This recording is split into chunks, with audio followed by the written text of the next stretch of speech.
He told me that the website was hacked and all bitcoins were stolen from all users on the website.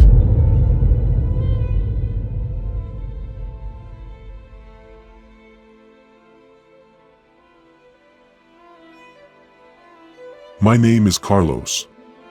I want to tell my story to warn people about Bitcoin scammers.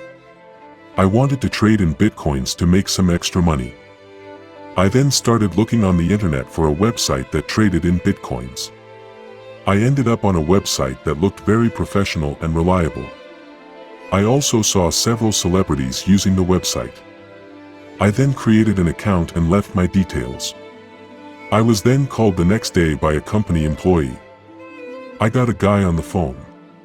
His name was Eduardo, he said. He told me that he would guide me to trade Bitcoins. I was confident about the company. He asked how many Bitcoins I wanted to buy. My budget was $25,000. The guy said if you buy $25,000 in Bitcoins now, you get 100 Bitcoins extra. I thought that was a nice deal. I then transferred $25,000 to the company. I then saw my Bitcoins in my account. When I went to my account a week later, I saw that the website was offline. I then called the company and I got Eduardo on the phone again. He told me that the website was hacked and all Bitcoins were stolen from all users on the website. I panicked and was angry. I said, how can that happen? Now I have lost my money and Bitcoins.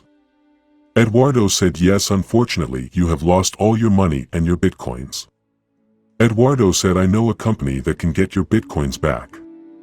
The next day I got a call from the recovery help desk. I got a woman on the phone. She had good news. She told me that my Bitcoins have been found back. And she had even more good news, and she said that the Bitcoins have become more valuable. To transfer these Bitcoins back to my account, I had to pay 15% of the amount. With great difficulty I paid 15% of the amount.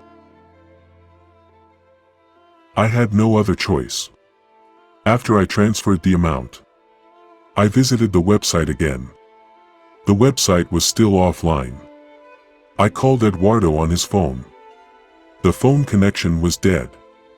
I immediately called the number back from the recovery help desk. That didn't work because the number wasn't right. The recovery help desk had used a number changer, so that you do not see which number was called. Then it became clear I got scammed. My Bitcoins and my savings over $50,000 are gone. I felt so stupid. What have I done? And no one who could help me. The police couldn't help me either. The scammers had disappeared from the face of the earth. These were unscrupulous professional thieves. When I analyze everything that happened, then I think how naive I have been. Expensive life lesson. This was my story.